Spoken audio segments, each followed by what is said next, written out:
This gospel story is unique in our understanding of Jesus because it tells part of a story that makes us a bit uncomfortable when we think about Jesus. Most of us have an image of Jesus as being the reconciler, the one who brings peace, the one who settles disagreements among people. And yet today he says that people will be divided because of him. He even says that families will be divided. That's something that we don't really think about Jesus actually saying or advocating. Maybe the mistake is that he's really not advocating this. He's not advocating families to split up over the issues of religion, but rather he's saying that if you become so convinced of the truth, and there are others in your family system that will not listen, will not believe, or won't even tolerate you proclaiming this truth, then you can expect that there will be division. And that division will be harsh. It will be between parents and children, brothers and sisters, and certainly among friends and neighbors. In this day and age and today, when we are so concerned about our society unraveling, or so it seems as we look about the world around us with demonstrations and sometimes even riots and distrust of government and all kinds of things happening, much less the pandemic that we have to deal with, we might think that Jesus' words are not very consoling. But in fact, they give us a challenge.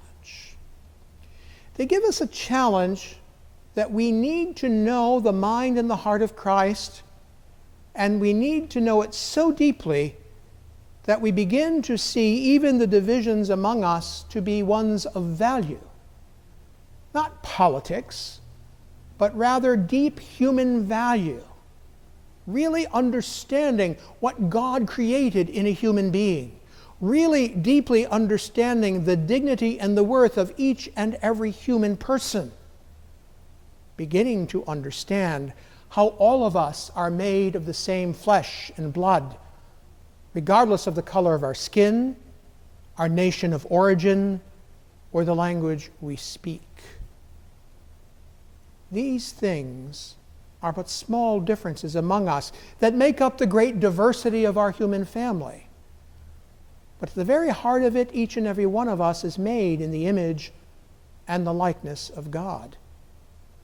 And because of that, each of us becomes an icon, a reflection of God's presence in the world.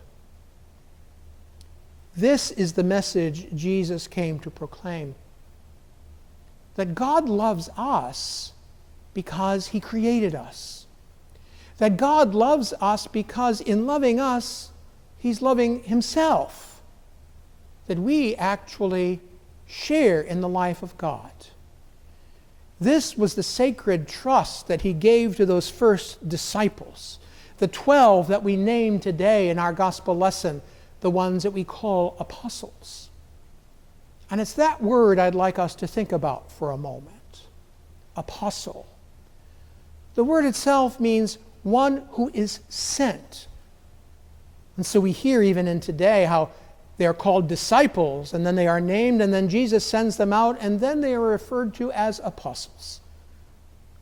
All of us are called to be apostles. All of us are called to be those who are sent into our world to proclaim this great truth of Christ.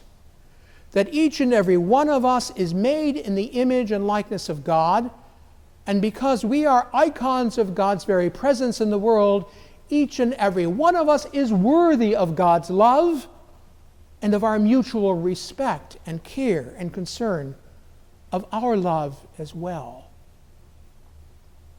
As I mentioned, this is the central teaching of Jesus. That's why he says that we must love one another even as he has loved us. For in loving one another, truly we are loving God. Everyone does not want to hear that message. And I think that's where the division comes in. Jesus realized that those whom he has sent out into the world will not always be well received. And so he gives them some rules to live by as they go out on their mission. We need to follow those same rules. We do not repay evil for evil or violence for violence, but rather always speaking the truth about what the gospel means, speaking the truth about the mission and ministry of Jesus, speaking the truth about God's great love for all of humanity. And if those who hear us do not want to listen to that message or refuse to accept it, we simply move on. There is no place in our life for violence. There is no place in our life for us to try to make others believe as we believe, but rather always confident in the word of the Spirit. We profess that faith, we proclaim that truth, and we wait for God to work in the hearts of others. That's the thing we can get a little mixed up on, and that's exactly what St. Paul understood as well.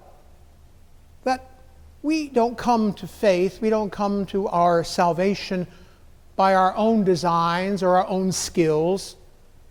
Rather, we are invited in by God's loving Son.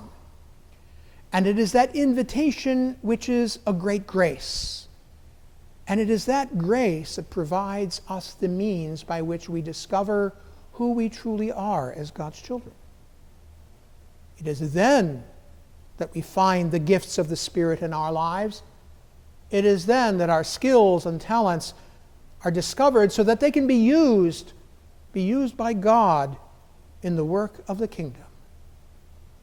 And so he sends each and every one of us out in our own way, whether it is into our classrooms, or to our workplaces, or to our neighborhoods, or in our social and political discourse. All of us are called to uphold those fundamental values of human dignity and human worth.